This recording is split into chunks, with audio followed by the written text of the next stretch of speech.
Alguém disse que o remédio é bom? Uma tia toma há vários anos e sempre melhora. Sua amiga não iria te indicar um remédio ruim para você, certo? É só um remedinho para dor. Cuidado, alívio imediato de um sintoma, mas olha, gente, pode causar sérios danos à sua saúde, pois pode mascarar um problema maior. Muito boa tarde a todos, sejam bem-vindos ao Band Mulher, que hoje vai falar de um hábito presente em cerca de 90% dos brasileiros, a automedicação. Aqui com a gente a doutora Luciana Eucadre, ela é médica cirurgiã geral. Seja bem-vinda, boa tarde, tudo bem, doutora Luciana? Muito obrigada. Eu que agradeço. Olha, cerca de 80%, de 80% a 90% dos brasileiros se automedica. Que hábito é esse, doutora? O Brasil é o campeão mundial de automedicação. É um título não agradável, não conveniente, mas existem razões para isso. Então, por que as pessoas se automedicam? Qual a principal causa? Qual o principal sintoma? É a dor. Em geral, a pessoa se automedica porque tem dor. E assim como o amor tem urgência, a dor também tem urgência. Então, quem tem dor não suporta ficar com dor. Por outro lado, nem sempre o remédio para a sua dor é o remédio para a minha dor. A dor é um sintoma de que alguma coisa está errada, mas a dor não identifica nada. Ela sinaliza que algo está errado. Mas como a gente fala, por exemplo, numa criança, vamos juntar o amor com a dor. Uma mãe que vê um filho com dor, 2 horas da manhã, ela medica o filho. Qual o problema da automedicação? Tomar remédio errado, tomar um remédio em condições erradas, por exemplo, um remédio que não pode ser tomado com o estômago cheio, e você toma com o estômago cheio. Ou, por exemplo, os adolescentes, que é o segundo pico de automedicação que causa riscos. Uma menina, por exemplo, que inicia sua atividade sexual e vai tomar um anticoncepcional, mas também tem azia e toma um remédio para bloquear o ácido do estômago. E o anticoncepcional não vai agir da mesma forma porque você está tirando o ácido do estômago. Então, são muitas condições. Então, um remédio com pouca dose, ou a dor que não passa, eu repito a dose do remédio, ele pode intoxicar. Eu ia te falar, às vezes toma um remédio que deveria prolongar e toma apenas por poucos dias. Não suporta a aí dor. passou, exatamente, passou, depois quando a dor retorna, ela volta a tomar o medicamento de novo, e muitas vezes sem consultar o médico, sem saber se é o remédio certo. E muitas vezes o remédio mascara o problema, mascara, mas o próprio remédio pode intoxicar. E às vezes algumas coisas que aparentemente são inócuas, como um Tilenol, por exemplo, um paracetamol, que pode causar uma insuficiência hepática. O paracetamol é a mesma pode, coisa. É a mesma coisa, pode causar uma insuficiência hepática aguda. Quais são os riscos, doutora, de se automedicar? Os riscos vão desde a medicação inadequada, a superdosagem, a interação medicamentosa, que é extremamente perigosa, a tomar o remédio não em ambiente favorável, como eu te falei, você tem que tomar com o estômago vazio, ou você tem que ter o ácido no estômago, por exemplo, a usar um remédio tanto tempo quanto necessário ou não, o exemplo básico são os antibióticos, toma 1 dose, 2 doses e acha que aquilo é um sintomático, não é. Você tem que tomar no período completo, isso está extremamente envolvido com a resistência bacteriana, bactérias cada vez mais fortes, necessitando de novos antibióticos. Exatamente, o antibiótico, né? O problema de você tomar muito antibiótico por qualquer problema é a resistência que pode ser feita, né? Essa foi a primeira frente que o Brasil enfrentou, assim, de forma tardia, mas enfrentou. Porque em nenhum lugar do mundo você compra antibiótico sem receita médica. No Brasil, durante muitos anos, comprou-se. Hoje, não. Hoje, não. Mas o que acontece é que você compra, às vezes, um antibiótico e sobra. E aí, 2 meses depois, você tem o mesmo sintoma e acha que é com aquele antibiótico que você vai tratar. Mas sobraram só 3 comprimidos e você toma sem ir ao médico, por exemplo. Mas você só toma 3. E o tratamento, se fosse correto, seriam 7 dias. Então, são várias coisas que têm que ser consideradas. O final, em geral, não é bom. Por quê? Porque nós temos hoje pelo menos 30% de internações hospitalares de urgência envolvendo intoxicações. E a principal causa é o uso de medicamentos sem supervisão médica. Por exemplo, essa questão de só comprar um antibiótico com a receita médica, está sendo respeitado, doutora? Ainda tem farmácias e lugares que para poder ter uma venda maior ainda burlam isso? Eu não acredito nisso, eu não acredito nisso. Pelo menos eu não tenho não é essa a minha experiência, não é essa a minha experiência. Eu vejo que as farmácias estão respeitando. O que eu acho que às vezes as pessoas esquecem é que em toda farmácia tem que existir um farmacêutico. E o farmacêutico, às vezes, ele é pouco utilizado no Brasil. Ele é uma pessoa... Que está ali justamente para tirar as dúvidas, ele é a última pessoa com quem o paciente vai ter contato antes de comprar o medicamento. Quantas vezes você foi a uma farmácia comprar um medicamento e você conversou com o farmacêutico? Quase nunca. Então, nós temos um sistema que pode funcionar se a gente souber como é o funcionamento. Souber cobrar, souber requerer, souber perguntar, enfim, o sistema pode funcionar. Todo mundo precisa mudar, sabe? Todo mundo precisa mudar. Doutora, a gente vai saber qual é a opinião das pessoas na rua, o que elas dizem sobre automedicação. Vamos lá. Eu me automedico. Quando é alguma coisa que eu vejo que eu possa tomar um remédio sem precisar procurar um médico, uma coisa menos séria, tipo uma dor de cabeça, uma gripe, aí eu vou na farmácia e tomo um remédio, compro um remédio. E quando eu fico doente, eu costumo tomar o que minhas amigas tomam e o que minha mãe toma, e eu costumo ir em médico só em casos graves e essas coisas. E eu não me automedico, eu sempre vou ao médico quando precisa e quando tem necessidade mesmo. Sim, eu automedico. Quando estou com uma dor de cabeça forte, eu costumo tomar sempre uma dipirona ou uma Novalgina. Quando é uma dor que eu não conheço, eu procuro um médico, um profissional. É uma dor de cabeça. Veja que é universal, é a dor. Eu falei a urgência da dor. A dor Verdade, é urgente, a dor é urgente. Agora, a dor de cabeça pode significar tantas coisas. E quando não passa, o que você faz? Eu já vi uma ocasião, eu vi uma pessoa tomar 6 Tilenol, um atrás do outro. Eu até falei, você vai entrar em insuficiência hepática. A dor de cabeça pode ser manifestação de uma série de coisas, desde inócuas ou menos inócuas, até muito graves. Mas como é que você não vai tomar um remédio para dor de cabeça? É impossível. Você tem que tomar. E se a dor de cabeça for 2 horas da manhã? Agora, precisa ter, é bom senso. O bom senso sempre é bem-vindo.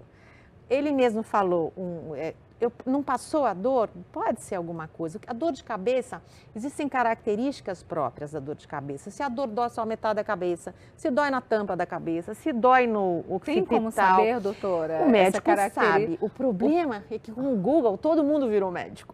Esse é o problema. E se as pessoas... Todo mundo vai lá e pesquisa, Mas se as pessoas pesquisassem, aí vai uma dica, vai pesquisar, pesquisa em site médico, em site científico. Não põe lá aleatório, Não né? põe Dor de cabeça, que vai Exato. aparecer várias opiniões.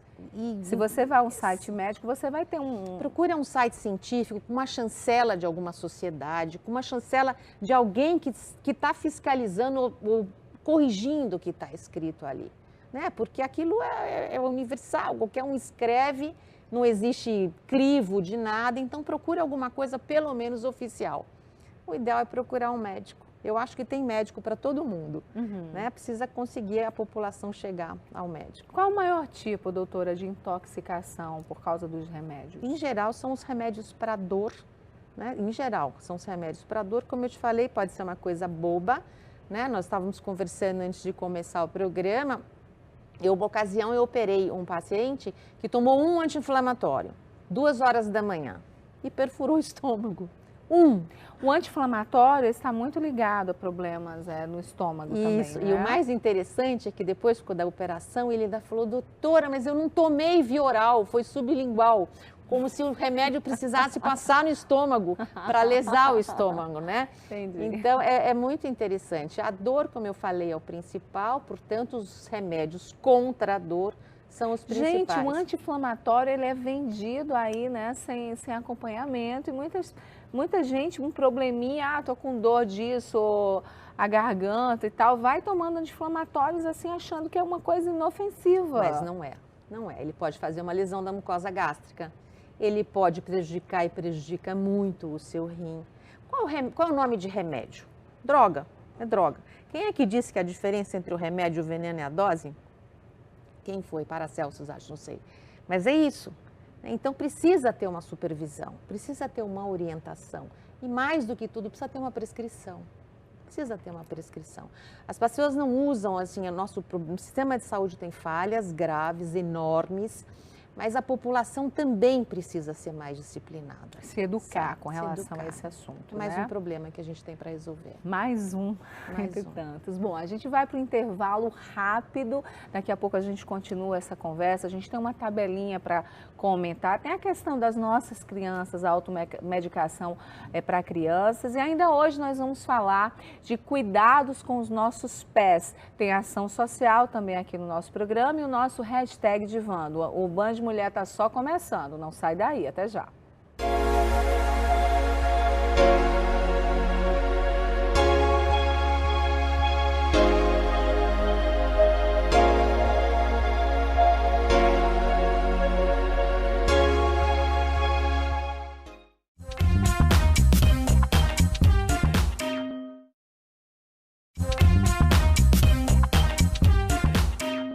Estamos de volta e para você que está chegando agora, hoje a nossa conversa é sobre os riscos de se automedicar.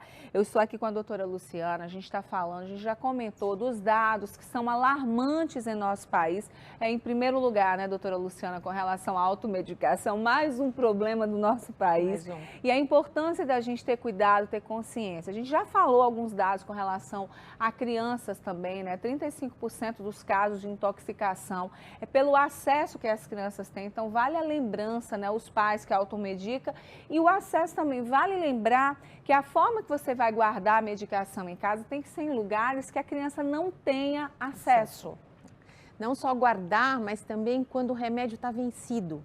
A gente não pode jogar esse remédio em qualquer lugar.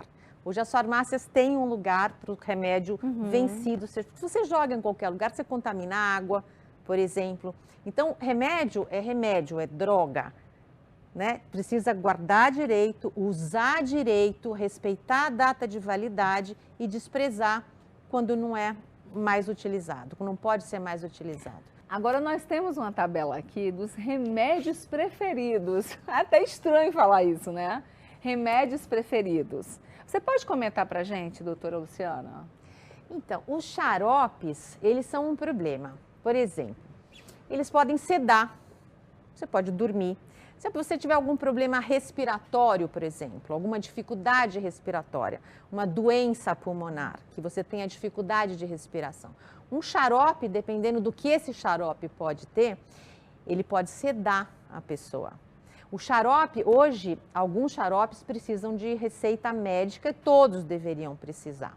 Os fitoterápicos parecem muito inócuos, muito inofensivos. Gente, quando fala xarope, parece uma coisa muito inofensiva também, né? Porque a gente cresce, a mãe dando xarope pra gente. Mas a gente tomou muito remédio sem poder tomar. É verdade, muito. Né? Porque a medicina evoluiu. Sim. Hoje nós sabemos o que causa, muita coisa a gente sabe. Hoje o conhecimento é muito mais universal. Você vai na internet, você procura, como a gente já comentou, nem sempre você procura no lugar certo, você pode procurar no lugar errado.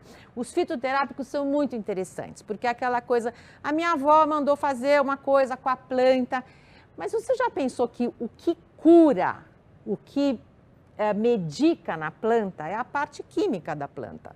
E a parte química pode ser tóxica. Então, os fitoterápicos é muito engraçado, porque todo mundo acha que é inócuo. As pastilhas e sprays, vejam, os sprays, alguns sprays nasais, eles são um horror para criança, para o adolescente e para o próprio adulto. Dependendo do que existe no spray, ele pode acabar com a sua mucosa nasal. O mel é também muito engraçado, não existe nada mostrando que o mel seja mais nutritivo ou que tenha menos caloria do que um açúcar comum, por exemplo. Tanta gente usa mel como remédio, né? Os médicos otorrinos detestam as pessoas que usam mel como remédio. Anti-inflamatório, um antibiótico também, o mel natural, é mel, o mel né? é açúcar. O Mas mel é falam açúcar. assim, o mel é um antibiótico natural. Isso não procede, o mel é doutora açúcar. Luciana? Não? O mel é açúcar. Não tem nem é mais nutritivo que açúcar. As vitaminas, quando elas são lipossolúveis, quando elas precisam, porque as vitaminas podem ser hidrossolúveis, dissolvem em água, ou elas podem ser lipossolúveis, que precisam de gordura para dissolver. Quando elas são lipossolúveis, qual é o problema? Elas podem intoxicar. A vitamina Ou seja, tomar vitaminas diariamente, aleatoriamente, você algumas pode ter um vitaminas problema. podem intoxicar. Se você tiver uma doença no fígado e tomar muita de uma vitamina, você pode intoxicar. Todas as vitaminas em tese, que são lipossolúveis, podem intoxicar. As hidrossolúveis, em tese, você eliminaria na urina se houvesse algum excesso. No caso, vitamina C, né? Aqueles... Vitamina C, Vitamina todo C mundo tá em meio excesso. gripado, vai na vitamininha C, hidrossolúvel. O problema da vitamina C são os cálculos no rim. Entendi. São os cálculos no rim que elas podem predispor. A vitamina Então, C se você já pode- tem, e se tem uma predisposição... você pode formar, mesmo que você não tenha, Entendi. pela vitamina C. Os colírios, hoje, a dependência se o colírio for soro, mas não é o que a maioria é, ou se tem um corticoide no colírio, né? Então, precisa de prescrição médica. Os remédios com ácido acetilsalicílico foi o que nós já comentamos sobre o problema do estômago, né? O ácido acetilsalicílico, assim como os outros anti-inflamatórios, podem agredir a mucosa gástrica. Os laxantes têm dois problemas. O problema primeiro é você usar laxante e não conseguir viver sem o laxante. E o segundo e mais importante é você usar o laxante porque você está ressecado, porque você tem um câncer de intestino, por exemplo. Então, é um tipo de um sintoma importantíssimo. Você tem um hábito intestinal e modifica esse hábito intestinal. E isso é para os dois lados, tanto se ficar ressecado quanto ficar com diarreia. Os analgésicos entram aqui, como a gente falou, no paciente que foi operado de uma úlcera perfurada. Os antiácidos, em tese, não são absorvidos. Então, de todos esses aqui, seriam os menos problemáticos, com exceção se você tiver uma insuficiência renal. Os antidepressivos, o que a gente vai falar de antidepressivo? Como é que alguém pode tomar antidepressivo sem receita médica? Tomam. Mas eu sei, mas é um absurdo. Mas é um absurdo, Mas é um tomam. absurdo, porque assim, esse é o mais absurdo, eu acho, de todos. É tomar um antidepressivo, porque os mecanismos Os de ação... remédios para dormir, por exemplo, doutora, quantas pessoas estão aí nas tarjas pretas o tempo inteiro, né, já viciadas, não conseguem dormir sem esse remédio? Então, as indicações, perigo, né? as indicações são precisas. Mas o que a população precisa saber é que esses remédios titulados assim como antidepressivos, eles têm múltiplos mecanismos de ação. Eles não são iguais. Tanto na ação, quanto no local de ação, quanto na eliminação. Então, não tem como, é inadmissível você tomar sem consultar um médico. Os cremes e pomadas, a grande dependência, como a gente falou, é do corticoide. E veja que existem pomadas, existe uma pomada que todo mundo usa. Todo mundo usa. Tem uma pereba, aqui eu boto corticoide. Você sabe que esse corticoide dessas pomadas, às vezes você tem doenças, por exemplo, um câncer numa criança, uma leucemia numa criança. Existem crianças, às vezes, que chegam já com o efeito desse corticoide. No caso, é bom. Mas para dizer que ele é absorvido, né? Tem corticoide é remédio, e é remédio importante. As pílulas contra a impotência, essa eu acho que fizeram tanta propaganda que as pessoas têm medo, né? Porque agora já tem nos filmes, né? O cara passa mal e aí o médico fala, tomou? Não tomei. Ah, mas eu vou botar... Ah, eu tomei sim. Esse eu acho que homem se protege sempre. A questão dos cremes e pomadas, doutora Luciana, eu acho que é porque as pessoas, elas acham, compreendem que não vai para o organismo, né? A pele exatamente, mas tem muita gente que pensa isso. O maior órgão do corpo humano é a pele. Exatamente. Então, a gente Por isso que tem que ter todos os cuidados. Bom, não sei se já foi aprovado o projeto de lei que prevê a venda fracionada do remédio. Esse projeto permite que a pessoa compre a quantidade certa do medicamento receitado pelo médico, que é uma forma, de certa forma, né, de combater a automedicação e corrigir essa agressão ao nosso bolso também, porque tem muita gente, né, que guarda o remédio porque é muito caro. Não é? Eu vou guardar porque é caro. Só eu vou guardar porque é caro, eu vou guardar porque eu não sei se eu vou conseguir de novo uma consulta médica para ter. O principal disso são os antibióticos. É aquilo que a gente comentou no primeiro bloco. O tratamento é para 5 dias, sobrou lá para 3 dias e eu tenho o mesmo sintoma, vou tomar o mesmo antibiótico. É muito sério. A gente tem uma pergunta para você, doutora. Por que quando às vezes a gente tem aquelas cólicas menstruais, a gente se medica e muitas vezes o remédio não faz efeito? Isso significa que talvez a gente tenha que procurar um especialista? Por que algumas vezes a gente se automedica e melhora e outras das vezes, algumas cólicas, nenhum remédio consegue cortar o efeito? É uma pergunta muito boa essa, porque a cólica menstrual, que parece que quase todo mundo tem, ela pode ter outras causas. E o importante é que a cólica menstrual, em geral, você não tem que tomar remédio quando você está com cólica, você tem que tomar remédio antes de estar com cólica. Em geral, as pessoas tomam remédio quando estão com cólica. Mas a presença de cólicas menstruais importantes, incapacitantes, merece uma visita ao ginecologista. Tem que consultar, né? Porque uma coisa demasiada, que você toma um medicamento, a dor não passa, incomoda. Tem mulheres que nesse período, doutora, ficam acamadas. Tem mulheres que ficam acamadas nesse período e no meio do ciclo também, que também sentem dor quando estão ovulando. Mas precisa ir ao ginecologista, a mulher precisa ir ao ginecologista. Como eu disse, as cólicas, elas podem ser muito importantes, nem que se for para o ginecologista orientar quando tem que tomar o remédio, que eu acabei de falar aqui agora, que não é para tomar quando a cólica existe, é para tomar antes. Mas não vou medicar ninguém pelo programa, tem que ir ao ginecologista. Agora, doutora, a gente está agora numa época do ano, né, que tem muitas reações alérgicas, às vezes a tosse, a coriza, vem sintomas da gripe e muitas vezes os sintomas eles se prolongam um pouquinho. Daí a mãe já corre, né, vai lá na caixinha de remédio, tomara que guarde em um lugar seguro e já automedica a criança. Isso pode vir trazer algum risco? Porque a gente viu ali o xarope, coisas que a gente acha que não tem problema. Eu sou mãe e confesso que já automediquei meu filho, mas assim, é muito bom que a gente aprenda constantemente. Xaropinho de mel, todo mundo acha que é inofensivo. Quais são os riscos que isso pode trazer, né, para a saúde da criança? Eu acho que o maior problema da gripe para a mãe, para a criança, é entender que gripe é causada por vírus e que não é para ser tratada com antibiótico. Que é feito para bactéria. Talvez o principal problema seja esse, é querer dar antibiótico, antibiótico que sobrou por causa de uma gripe, e não é para ser feito. Em relação à febre da criança, a febre é persistente, você está dando remédio, ela volta, tem que voltar, mas eu acho que a mãe leva o filho ao médico, sabe? Se tiver um médico, ela leva ao médico. Talvez seja a que mais cuide, seja a mãe. O problema é só aquilo que a gente conversou no primeiro bloco, né? Quando nós juntamos a dor com o amor, a urgência dos dois a mãe não consegue ver o filho com dor. Né? Então ela medica, mas eu acredito que ela acaba levando. Agora, quando ela acha que virou médica, é o problema. É o problema.